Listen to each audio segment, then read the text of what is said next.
With the release of Denis Villeneuve's adaptation of Frank Herbert's sci-fi novel Dune, fans are eager for answers to several burning questions.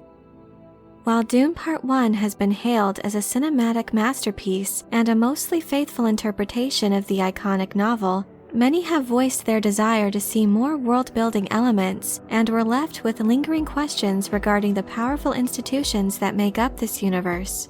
For example, in this first film, the Spacing Guild and how space travel works were for the most part left shrouded in mystery. The cast and crew have been relatively careful when it comes to spoilers when speaking to the press. However, in a recent interview with Empire magazine, director Denis Villeneuve has now revealed his reasoning behind some of his creative decisions. In this interview, I found a few of his comments regarding the Spacing Guild and the design and function of their ships, especially enlightening. In this video, I'd like to briefly discuss the Spacing Guild and how space travel works in Frank Herbert's story versus how this was adapted for Villeneuve's first film.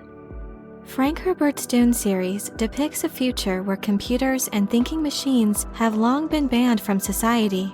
As a result, the social, religious, and political powers have evolved and continue to advance and heighten their own abilities by means of intense mental and physical conditioning aided by natural resources. Commerce and industry throughout the empire, without the crutch of technology, relies almost solely on the precious substance known as spice melange. By making use of this resource, the Guild has gained an absolute monopoly on interstellar space travel. While they are capable of faster-than-light travel by means of their space-folding engines, which are equipped in their massive Highliner ships, it is the spice that is crucial to navigating or charting safe paths through space. Guild steersmen, or navigators, accomplish this by consuming vast amounts of spice to gradually reach the point of becoming completely and continually saturated with it. Over time, they have the power of prescience unlocked to a degree where they can foresee a ship's path to its intended destination and avoid any hazards along their route. In the film, this concept is relayed by means of a voice readout from Paul's film book, specifically that, for the Imperium, spice is used by the navigators of the Spacing Guild to find safe paths between the stars. Without spice, interstellar travel is impossible, making it by far the most valuable substance in the universe. Altogether, this statement is faithful to how space travel is explained in the book. Though a detailed description of the Highliner's design isn't provided in the novel, it is noted they are truly big. Duke Leto Atreides says of their impending trip on such a vessel, as they make their way to Arrakis, that all of House Atreides' frigates and transports would be tucked into a little corner, making up only a small part of the ship's manifest. Such a brief description certainly allows for some creative liberties when it comes to ship design, but after viewing the film, it's apparent that the function of these vessels has deviated from the source material. When the first image of a Spacing Guild Highliner was shown in trailer footage for the film, many fans speculated that it appeared that the vessel was operating as a portal of sorts, instead of functioning as a freighter as it was described in the book. Through the course of the film, a vessel carrying the Bene Gesserit Reverend Mother appears to come through the Highliner from what many assume to be the Emperor's planet Kaitane en route to Caladan. While the change from freighter to portal doesn't dramatically impact the story, it is an interesting deviation from the source material. So I for one was curious what Villeneuve had to say regarding his Highliner's design and function.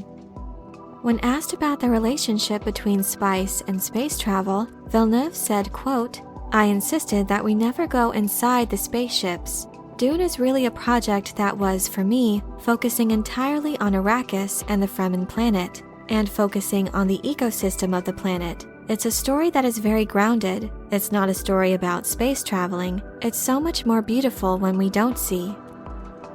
I do agree with Villeneuve's expressions. Though Dune is hailed as one of the greatest literary works of science fiction, it is unique in that the focus of the story is not on what would be considered the more traditional sci-fi elements, like the technology or the minutiae of space travel itself.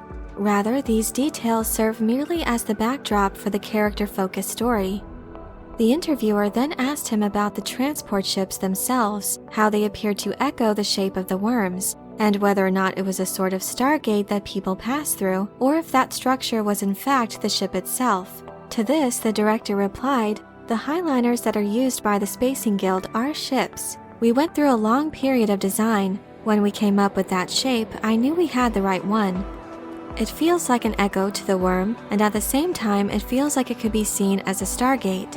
It's like the system that the Imperium are using to travel and to bridge space and time is... I like again to not explain it and try to stay in a zone of the unknown. I think it's absolutely beautiful, and that's where we took a little bit of liberty from the book, where it has a feeling that it could be something that is folding space in a way, that you can see it almost as a stargate. But I like to keep it a mystery right now. It will be more permanent and explained in part 2. While these comments certainly shed light on Villeneuve's take on the design of these vessels, it seems to me that there are many more questions to be answered regarding their functionality. With these remarks, it seems clear to me that Villeneuve wanted to maintain the aura of mystery surrounding the Guild and their ships, and that the presentation and beauty of these vessels on screen took precedence.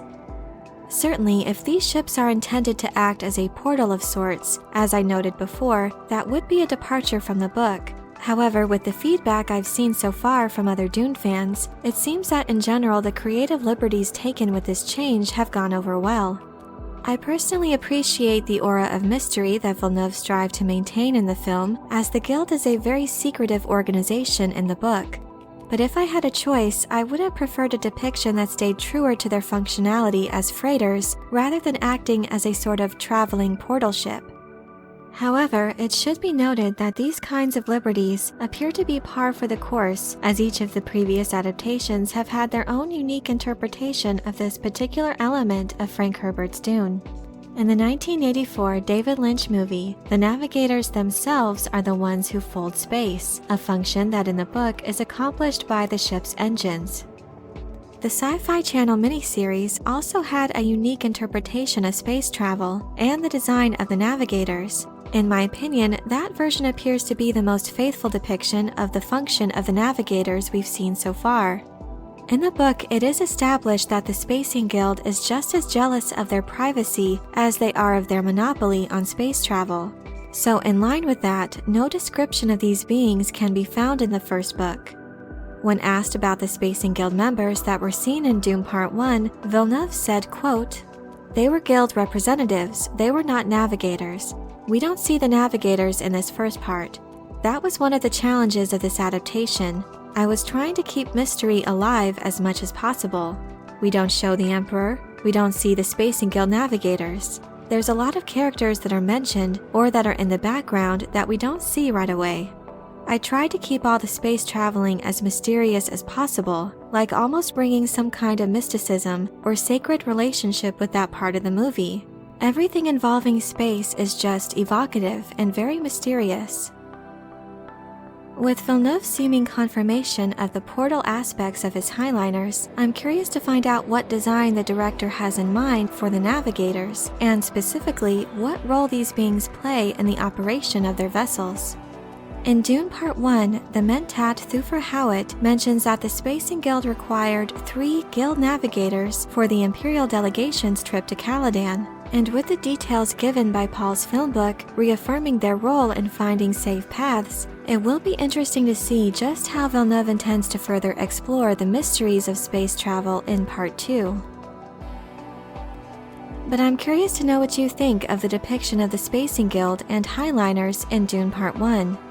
Do you enjoy the way these vessels and the Guild members were depicted, or is there something you would have changed if it were up to you? Let me know your thoughts in the comment section below.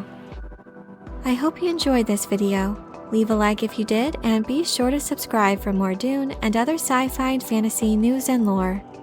Thank you all so much for your support, and as always, have a very nerdy day.